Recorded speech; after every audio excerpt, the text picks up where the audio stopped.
Welcome to the fourth season of Afros Audio Interview Series. Today, my guest is Kenneth Groom. How are you today, man? I'm doing amazing. Glad to be here with you. Awesome. I'm glad you're here, brother. Introduce yourself for the people listening. Who are you and how do you describe the work that you do? I am Kenny Groom, the founder of Beyond Normal Media. We started out with a podcast with myself, interviewing small business owners, tech founders in my network, and we've really grown that into media services, production, podcast work. So I do podcast production for a lot of folks as well now here in the Charlotte market and really different spots around the nation. But we're essentially just here to help different business owners when it comes to telling their story. A lot of people, all the process and all that stuff gets in the way of you just turning that mic on and hitting record. And then, so once you hit that record button, now it's how do you get your story out to the world, the masses, and we help out with that as well. So we just want to make it easy for people to show up and have those conversations and tell those stories with the audience they're trying to tell those stories to. Nice. All right. That's what's up. So before Beyond Normal Media, which is your media company, what pulled you towards storytelling and working with founders and small business owners? So I spent most of my career, really all of my career, in two functional areas: analytics, data science. I was that nerd that you imagine at banks here in the Charlotte market where you see somebody and they're looking behind, they're essentially looking at three monitors. So I was that guy, just looking at data, talking to data all day. It was amazing to start my career down that path, but I got the opportunity as well to start saying, hey, now that we have all these data elements that you're pulling together for our customers, like why not go out into the field and kind of have those conversations with them and really sell them on what the data is trying to portray. And so that was really my first foray into storytelling and what I'm doing now. I'll tell you, I wasn't really in it for the most part, a little bit selfishly, to own that skill set of storytelling. I was really in it to really travel on the company dime and eat amazing meals with my customers, smoozing them. But that gave me some great opportunities to just hear different cultures around the US. But then it got me into my bag of storytelling and doing amazing things with that. And then the last few years, when the pandemic hit, I actually got the opportunity to take my experience, which was mainly working for really big banks, really big retailers that we all shop at, and really focusing on the startup world, which exploded during the pandemic, right? All these opportunities with people creating businesses. And so since then, I've been focusing on small business owners and really tech founders. Wow, that's awesome. That's really great. And why Beyond Normal Media? The name. So for me, it was the normal path or normal images that we see that portray really black and brown people, specifically here in the States. They're not what we want to see portrayed, right? They're portraying us like we always need something. We're in dire situations. And so that's the norm that even myself, I grew up saying, hey, that's the norm that they're putting in front of us, the images. And so the idea was like, how do I go beyond that? How do I go beyond some of these stereotypes that society puts on us, right? And have conversations with folks that are, one, starting businesses, right? Because that's something that we don't see enough people starting businesses, but two, just like people that go beyond the image that's put in front of them and they say, hey, I don't want to do that. I don't want to be that. I want to be whoever I want to be.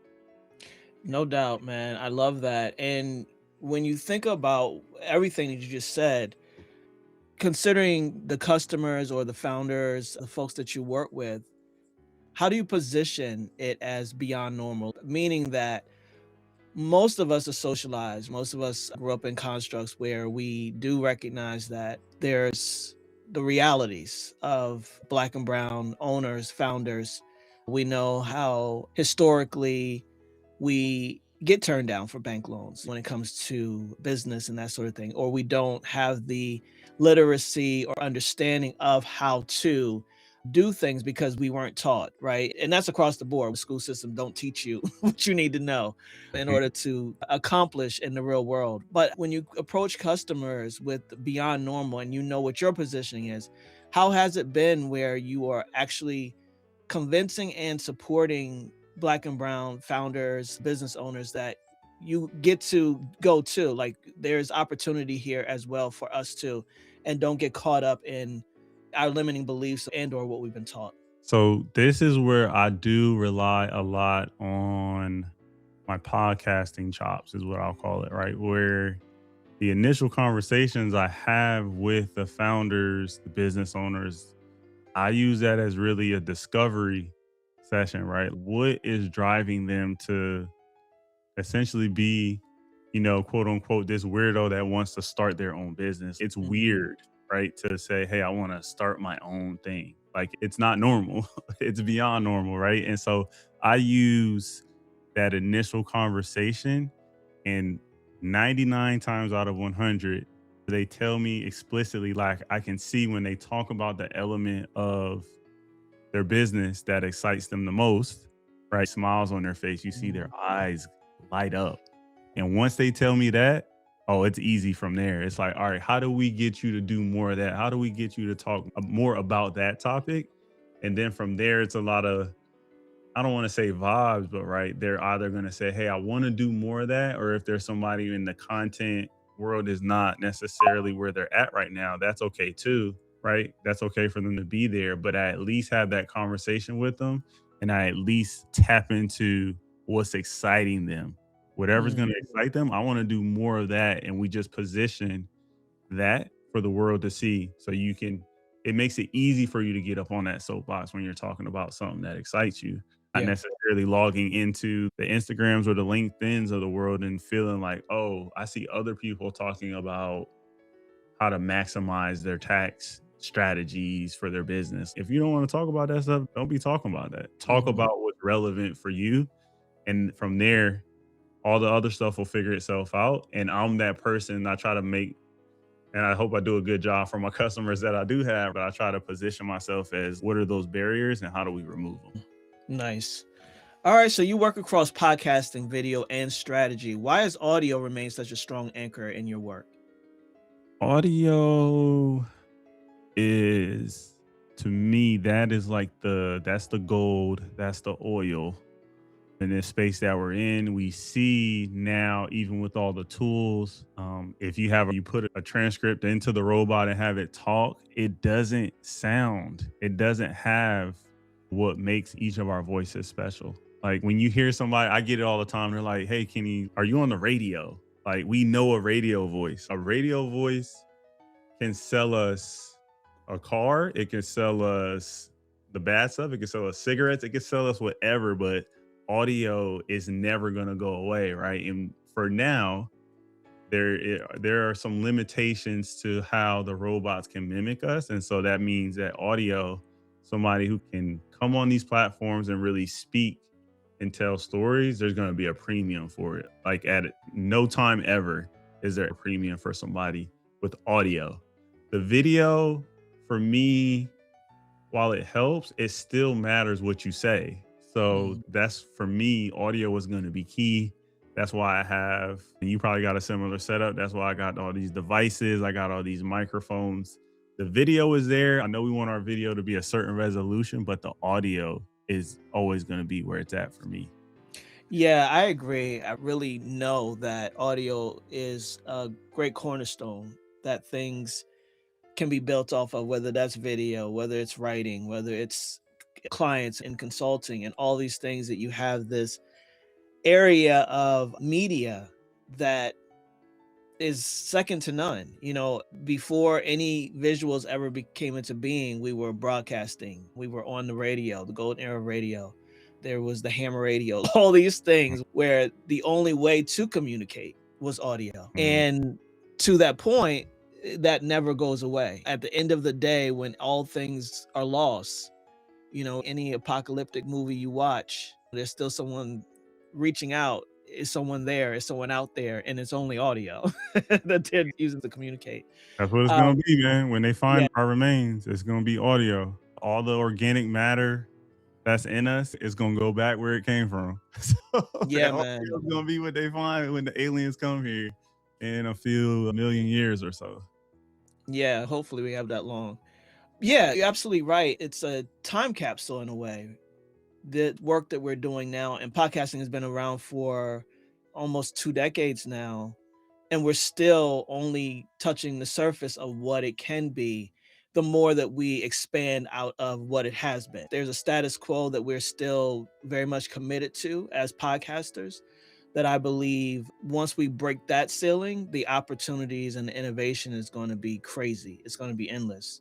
Yeah. Tons of opportunity, man. Like I never wake up and I'm like, the opportunities in podcasting are drying up. They're just shifting constantly. Mhm. And so that's like some of the anxiety for the podcasters I talk to is like, where do I go and where do I dig in a little bit deeper? But there's so much opportunity right now. It's ridiculous. Yeah, there is. We're both definitely aligned on the opportunity of podcasting and the fact that it is still evolving in so many ways. And I'm really looking forward to more people coming in here and just blowing it up to build something new in a way. And I think that's the opportunity for, especially with those of us who are diverse creators, Black and brown, and also independent creators. Podcasting has always been what the music business evolved into, right? You no longer need a record label. You can create anything you want and you either blow up or you don't, but it's up to you and it's up to the work that you put out there. Podcasting has always been that, where we don't need a record label in order to create in this space and really build some amazing things. I'm always excited to talk to us, right? Those of us who are here in this space and see it for what it is, just straight up opportunity and expression and art. That's all it is, man. As you were just talking right now, I was actually thinking back to like hip hop, like the foundational elements of hip hop are like, you got like DJ, you got the MC, but then you got the graffiti and then you got like the breakdancing too. Yep. So like you said, it really is, it's such the transition to podcasting makes so much sense for like musicians and hip hop voices. Like it's scary how much it makes sense for like our favorite artists to just get on the mic and have conversations with us and tell us like what they were thinking. There's just so many opportunities outside of, they don't even have to touch a stage anymore in the traditional sense of putting music on. We just want to hear you talk. Yeah. Yeah. That's Yeah, no doubt, man. I don't know if you were able to check out the Dave Chappelle, Yassine Bey, and Talib Kweli podcast, The Midnight Miracle. And in that podcast, it's super dope to hear them having these conversations, talking about all these times. If you remember the Chappelle show, Most Def mhm. was on there quite a bit. And it was always like a treat when Most Def was on there and rapping and having these funny moments with Dave. But even that podcast in and of itself was a huge success because we're getting to hear Dave in a different way. He's not just the funny guy, he's actually reflective, more like he is on his comedy stand-ups. And you got Yassine and Talib telling their stories about their come up. I remember Afros and Audio's first conference in 2019 and how we talked about podcasting being like the early start of hip hop, where no one knew where it was going. No one knew how far it could go or if it would even stick around. And here we are. It's that thing that's constantly evolving. Now it's getting awards. You remember there was a time where hip hop musicians weren't even being looked at. And so all of that's happening. And so just to realize where we are in a moment is important. And awards, like you said, is a good balance to like everybody for the most part leads with, oh yeah, where's the bag at? Show me the money. And it's like that'll come, but with the money and the influx of a lot of money comes big business like capitalism. So it's good that, like you said, the recognition is coming as well, where people are giving it its proper due and realizing, like you said, it's like hip hop. And once upon a time, they're like, oh, this is a fad. And it's nah, this ain't, fads don't go 40, 50 years Yeah. and make billions and billions of dollars Yeah. for people. Absolutely. And hip hop was a bunch of independent humans. I want to rap, I want to rhyme, and I'm going to get in the booth and I'm going to put down a record and I'm going to put it out there. And a lot of podcasting has its elements in that type of start and that tenacity and belief in a medium that it could go farther. I know we digressed a bit. I could tell we would vibe off of that type of conversation and understand that's really the time that we're in podcasting and audio. So it's dope. stuff. I love it, man. This stuff energizes me every day. Like I said, there's nothing wrong with the 9 to 5 and paying the bills and doing that stuff. But most of the people I talk to in this space, the reason why I appreciated going to Afros and Audio and just the spaces I've been specifically for podcasting was because like people love it. Like you're not necessarily there for other reasons, or you could be there for other reasons, but that number one or number two priority for you is just like figuring out the space, enjoying it, like soaking in the culture that is podcast. Mm. That's what's been drawing me to it, man. Do more and more stuff, buy more and more. I lost track of how much money I spent. I'm not really worried about it at this Yeah, point. yeah, no doubt. In this space for sure. Yeah, you're a founder. Of course, we have to do things in order to make things happen. So it all makes sense. And Mhm. speaking of that, you decided to create a founder focused conversation space, which became the Beyond Normal podcast. Talk a little bit about that. Did the podcast come first and then the consulting, or the consulting and then the podcast? The podcast was first, and I was just at home. They had just started the stay at home requirements around the pandemic. And so I was like, hey, I still got people on my network. I know they're trying to figure out their business, they're trying to stay open.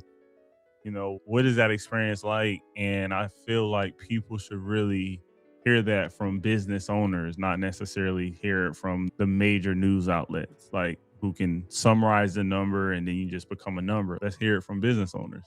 So it started that way. I didn't know what I was doing. I'm pretty sure the first season I just kept recording. So I was like, maybe I should make this a season thing and start to map it out. But yeah, it just started with local founders specifically in my Charlotte market. And then it grew from there.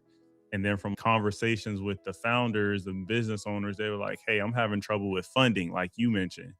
So I was like, hey, let me get some folks on who are the ones who are the stakeholders for signing off on these grants or venture capitalists. Let me see what their lens is like. Let me have some conversations with them and taking some of these notes from my conversation with the founders. And so it just grew from there, where there's this whole ecosystem at play. People don't really truly understand how many different players there are in our economy, specifically here in the States, but everybody has a role, right? It goes even as consumers, like we have a role, we have power in who we choose to spend our money with. And so this idea of somebody starting a business in your local community, it's a much bigger conversation than what I initially thought was just me sitting down having conversations with my buddies. It's a little bit deeper than that. And that's why I continue to do it today, because I peel back one layer and it just gives me more ideas and more ways to explore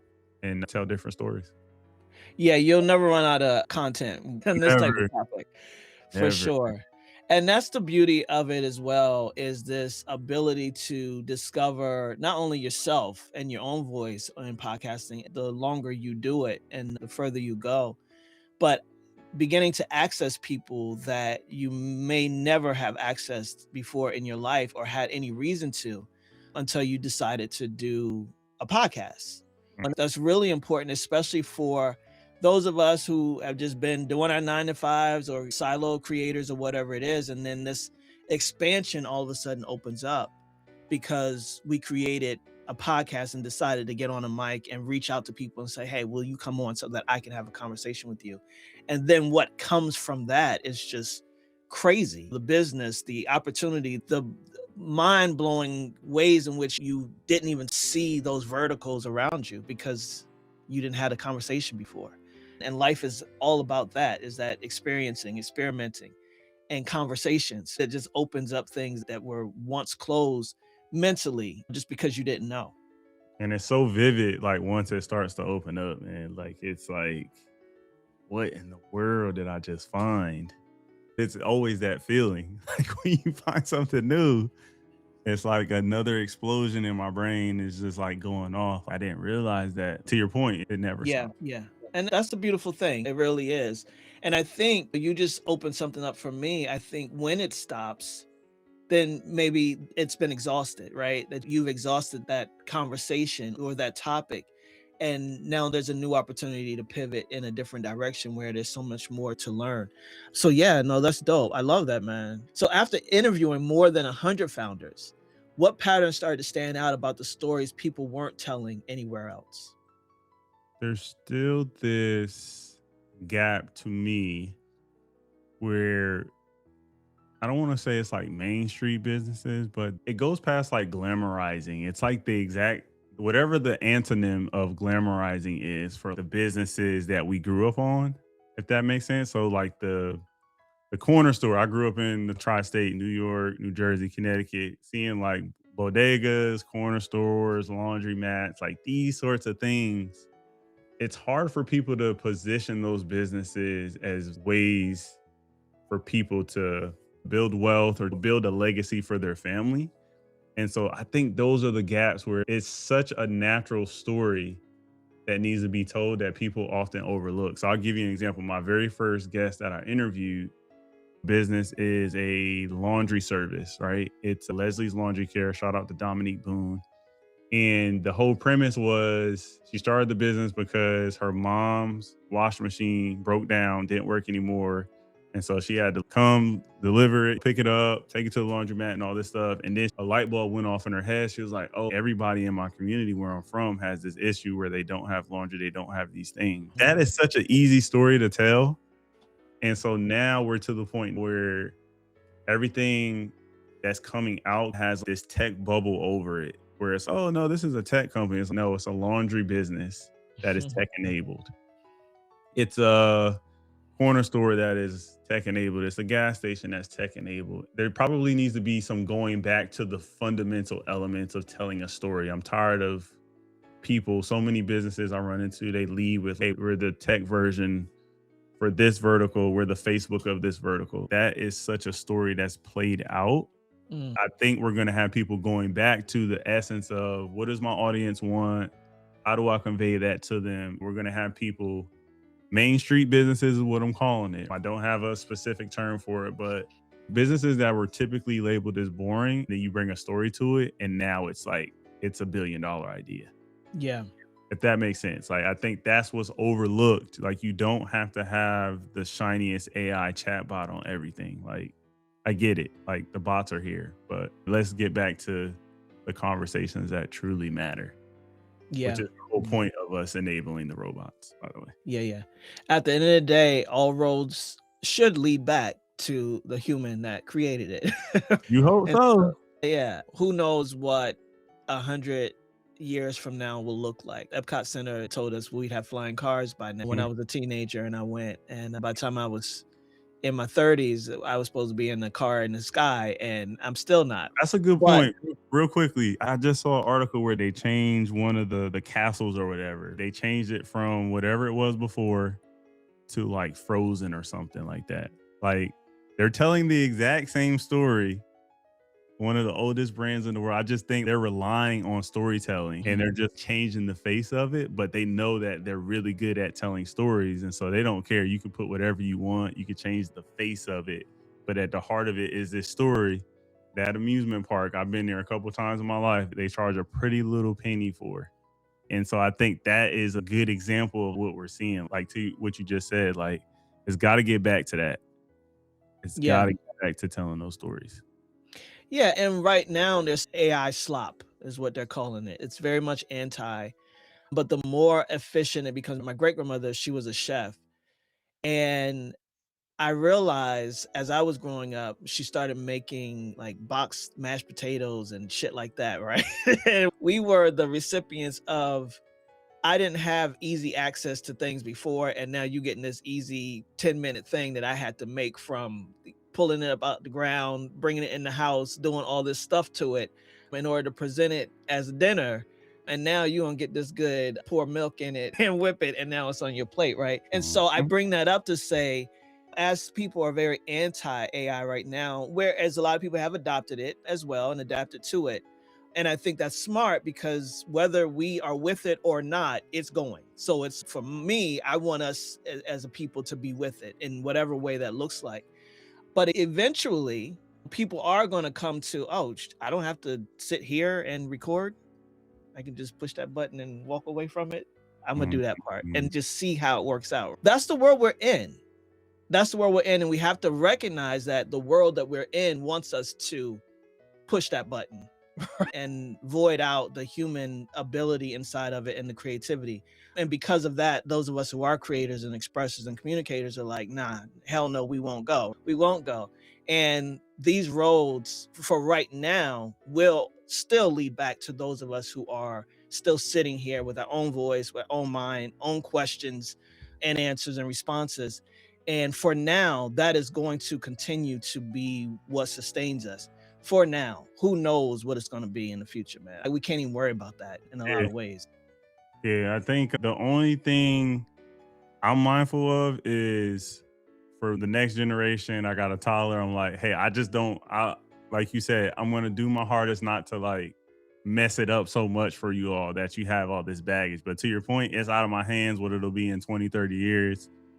I won't be the one who's using it every day enough to give it that feedback for it to change or radical in that sense. I'll definitely be at the stage in my life where I'm gonna be a lot more chill and just like watching the next generation do their thing with it. But Mhm. that's the only thing I'll add. That's my caveat. I just want to make sure I'm not ruining it for the next generation. Yeah, of course, of course. And I don't think we are. I Yeah, don't yeah, know what I think those of us who are millennials and Gen Xers are clear on what it is that we're up against and how much it took for us to be here doing the work as mhm, ourselves, that we are really reluctant to relinquish that control or access.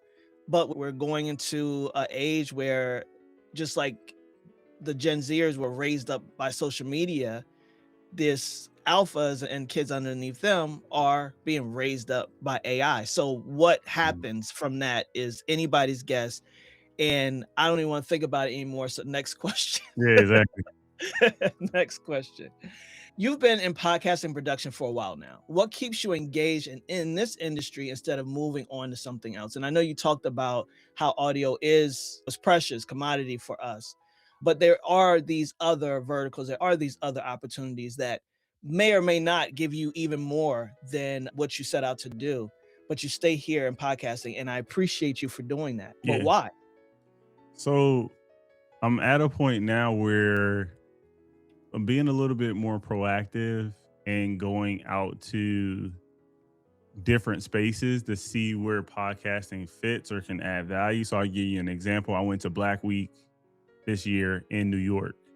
And so Black Week is essentially the handful, it's no more than 7 or 8 real ad executives at brand agencies and things like that, mostly centered around the New York area. So there's only a handful of them. So what they did was, hey, let's put our powers together. Let's put this conference together. Let's have speaking engagements. Let's the big speakers like the name brands, but let's also bring in people who are impactful in the culture, Black culture specifically. I go to spaces like that and say, hey, these are really big brand ad agencies that are working with the companies that put all the products on the shelves at grocery stores. They're working with some really big brands and names. Like, how does this audio component, if we're going to focus on it by itself, fit within that? Like, how does their business think of it? So, going out there and getting feedback from big brands and then small business owners. So, locally here in Charlotte, I know quite a few business owners. I have conversations with them daily, essentially saying, hey, what sort of services do you need? And how does the podcast space assist with that? Not necessarily saying they're always going to sit down and say, hey, I want 10 episodes of content. They may say, hey, I want to do a short series on my platform of choice. That's just a podcast in a different format. Right. And so I'm always going out and just having those conversations with others who aren't necessarily like audio purists to say, hey, what is the value in this? How can I help out with my background? And so I think that's what keeps it fresh. That's what keeps it new.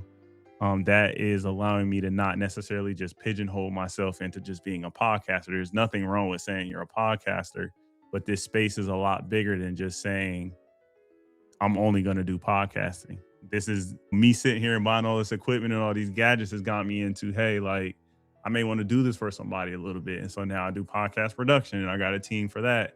And so it just creates new avenues for me to explore, having conversations with individuals who, again, aren't quote unquote podcasters, but they're in this space of creating content in their own way. Mhm. Yeah, I resonate with that so much. Being a host, obviously, here, have my own personal project, but I do podcasts for nonprofits and other businesses. And I push for a limited series, really. It's like we want to be able to tell a brand story that you haven't told yet in your newsletter, at your galas, on stage when you're speaking to your customers, to your donors, or to the people that you serve.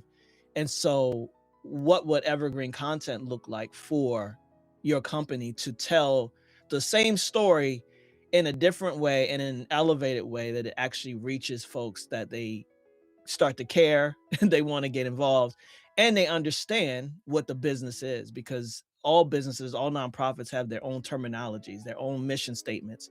We want to pull that out of them.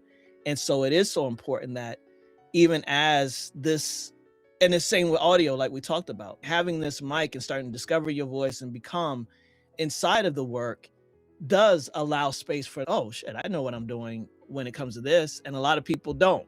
So how about I support them while I continue to learn? Because you're going to continue to learn as you go too. So it's really a no-brainer for those of us with the bandwidth and the ability to structure and organize and create for someone else to step into that arena as well. Yeah, it makes so much sense, man, the way you just put it. And I'm always learning. Like you said, like one day I may have a conversation with one of my boys. He started this company, it's a tech company or something like that. And they're like, hey, I need somebody to be able to tell this story and use Lovable or something like that, whatever the platform is. And so Mm. I can explore that for a little bit. Let me play around with it. It doesn't necessarily mean I'm not going to put all my eggs in that one basket, but I'm willing to explore and have different conversations. And where there is a will, there is a way in terms of making money in podcasting. For sure. And a lot of your work is about reducing friction for creators. What problem were you seeing over and over that pushed you to build systems like the 1 hour content model? Founders, business owners, a lot of Main Street business owners, coffee shop owners, mechanic shops, things like that. They were just like, I don't got time to be sitting down and setting up this camera and this tripod and doing this an hour or two a week and then editing it. And I was like, hey, why don't you just show up? I have everything set up for you. You can show up in your work attire. Maybe you show up in your, for somebody who's a mechanic, they show up with their mechanic onesie on, whatever. Somebody who's outside, they show up in whatever their uniform of choice is. And we just have a conversation for that hour. And I'm pretty sure you're going to say some dope stuff anyways. And I'll help you get it out. I'll put it in a format that makes it easy for you. That's what's up, man. It's I easy, love man. that. Yeah. Yeah. And what platform do you put that on? Is that a part of Beyond Media Podcast, or you do that separately? So I'm like figuring everything out in terms of where everything goes. But for now, it all goes under Beyond Normal Media. And then I just have a separate landing page for it, separate booking, separate scheduling for that. And then folks can tap in with that if they're not necessarily trying to tap in with the podcast all the time. But every person I meet with, I'm essentially telling them every stream counts anyway. So why not give me a stream or two or a few on Yeah. my podcast friends? So I'm always pushing my podcast. But that being said, if somebody comes to me specifically for the content podcast production, I do know how to separate the conversation and get to that value for them versus, hey, you want to start a podcast? I can help you. That's not always the end goal.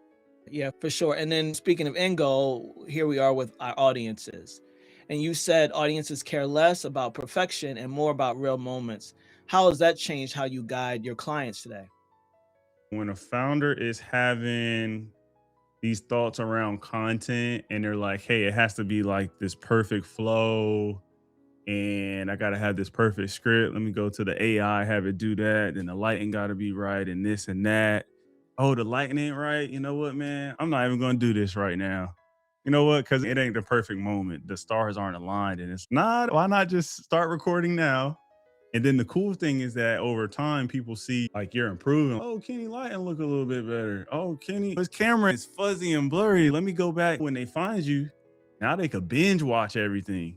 Yep. Now you're giving them a bunch of content, but you got to start now to start building up that repository. And that's really what it's about in terms of the real conversations and the dialogue people are trying to have versus having those perfect, shiny moments. I know we all see it on our real feeds and all that stuff. There are companies out there that'll give you that package, and I get it. That's what you want to do. Cool. But for those that are starting out and want to have their unique story told, I think you just need to figure out ways to have real conversations with your audience and build and grow from there. Yeah. Believe it or not, that's what we still want, right? It's Huh? authenticity and genuineness and the ups and the downs, because it is more often than not when it's all perfect, it's also all smoke and mirrors, right? Mhm. There, All there's smoke and mirrors. there's something going down that isn't the prettiest. It doesn't have to be all ugly, and we're not talking about everyone's in a trauma or a bad position, but there's something that makes everyone that expresses themselves, there's something that pushes them, and we want to know that part. Exactly. We want to know that part. So that's really important.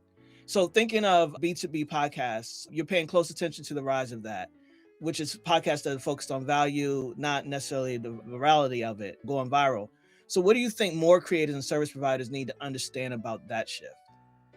You don't necessarily need to say, I need evergreen content or I need a piece of content that's going to go viral, right? I don't need a piece of content to have, say, a few thousand interactions. When it comes to B2B, right? Your B2B audience could be the local plumber market in your area. There's a lot of plumbers out there, right? If somebody has content that speaks to what they want, I'm pretty sure there's a lot of value you can unlock, right? But in terms of your engagement, if you know you're only engaging with plumbers, you may only need 25, 30, 40, 50 folks to really truly interact with your content. And so I definitely think there's opportunity for content to focus a little bit more on that B2B and how you grow those relationships versus most of the stuff I see now. It's about not how to go viral, but how to have the most eyeballs on your stuff versus in B2B, it's more so like picking the right eyeballs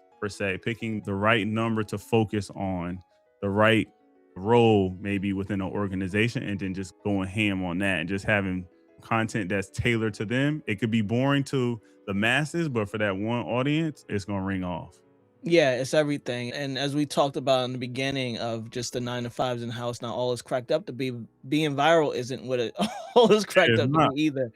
And I've known people who were just doing the most random natural things for themselves, and that went viral, not the content that they were wanting and trying and chasing for it to go viral. So it really goes back to our point just a few minutes ago about the authenticity and genuineness that people, everyday people, can resonate with and relate to, is where you get your best content. But if you are focused on presentation and posturing versus just simply being yourself and experiences that you have, then there's this constant chase that's going to happen. And some of it goes viral and some of it doesn't. Authenticity is always the highest vibration. You know what I'm saying? Sure. That's where I'd love to see more people go. I have a few more questions for you, Kenny, and I'm going to let you go. All right. Um, yeah. So if you could change one thing about the podcast industry to better support independent creators and small teams, what would you change? Oh, that's a good one. What would I change? Oh, wow. There's already a fair amount of spaces people can go to in terms of like Afros and audio, different events and things like that. Wow. You got me thinking on this one. I just think there should be an easier way to connect, like for someone to connect with someone who's like a mic expert or something like that. Without it, right now, I just feel like every person I talk to who has like a preferred camera or something like that, it's, oh, do you do Canon, Sony, whatever? It always ends up being this other conversation versus I just want something that gives me clear X and I need to be able to get that done. And for starting out, I think there's a lot of noise for people that want to start in the space. And I'd like to see not more people start podcasts, but less people get burnt out so quickly with podcasting. I know I talked to a lot of people and they're like, hey, I did a couple episodes. I got into the editing bag, this and that. And I was like, oh, ugh, this is not good. And I think it's just because the process seems overwhelming when you type in podcasting right now, you're going to get so many options versus there needs to be a little bit more clarity on if somebody wants to start the path that they can go with. Smaller communities probably is what that means, right? I just want to see more people have less burnout when they get into podcasting. And I talk to a lot of people that get burnt out just starting podcasting. And that just eliminates some of the voices I think that would be valuable in the space. That's the only thing. Everything else though, I feel like, yeah, everything else is been pretty amazing. I ain't gonna lie, man. Yeah. No, that's what's up. Yeah, for sure. The sustainability of it all is one that's very important. It was one of the reasons why I started Afros in Audio. We're thinking about us being a small percentage, Black and brown folks being a small percentage of active podcasts, and recognizing that there's a sustainability problem there. And that also the industry doesn't do the best job of incentivizing indie creators to stay, right? And to Oh, support. that's a big one. I'm glad you brought that up, man. Like the idea that somebody invests this time and this value and the resources into something and they can't truly ask for their worth. I don't think that's a podcast issue. I think that's like a capitalism, America. We just got this weird dynamic right now, man. And it's just like there's just always someone wondering, oh, I could probably get something a little bit cheaper or somebody who could do them like a tighter budget. And there's just not this appreciation for paying somebody their worth while you're also giving them this opportunity to build their skills and provide for their family. We got like a weird relationship with that in America. I'm not going to get on a soapbox for that, but Yeah.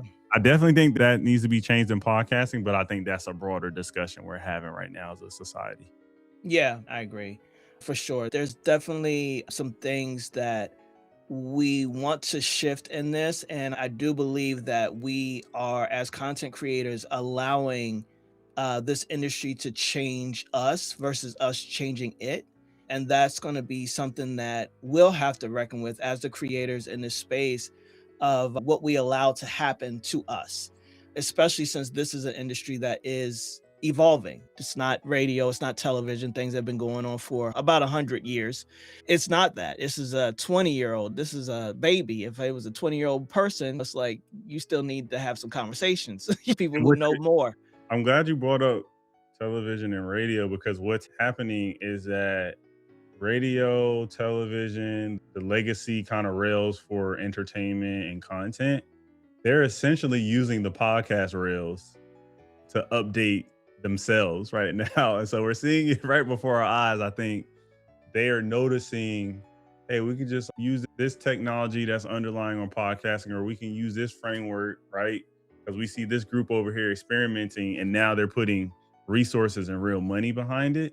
And so I'm glad you really touched on that because there will definitely be more of that. And then the lines will definitely start to blur between what's really podcasting and what's some of these traditional platforms. Thank you for what you gave there. Last question. You attended Afros in Audio, spent time, and you talked about Black Week. So you spent a lot of time in creative and business spaces. What stood out for you about Afros in Audio specifically, and what did it affirm for you as a builder in the space, if anything? What I appreciated the most was really like there were no barriers in terms of I could approach anybody who was there and I had a conversation with. It just led to more conversations, right? And it felt good to be in a space where somebody asked me, hey, Kenny, how you doing that? I didn't have any guards up. It wasn't like, oh, you're trying to take my business. It's, oh, this is a situation where we're trying to learn. We're trying to figure out like what's next for the space. And so that's what I appreciated the most.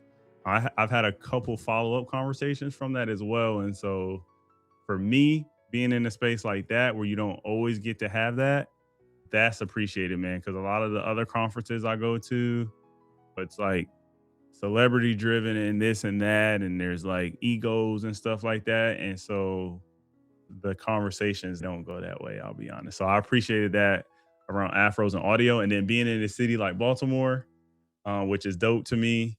I've only been there maybe one other time, probably over a decade ago.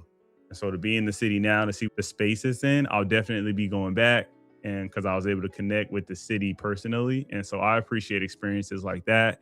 There's nothing against the bigger conferences that are in the big 5 to 8 cities, but those are not necessarily the places that I always want to go where I'm at with growing my business. Yeah, respect, man. That's the point. So I appreciate that you got out of Afros and Audio what the intention is. So, man, I really appreciate this conversation that we had today.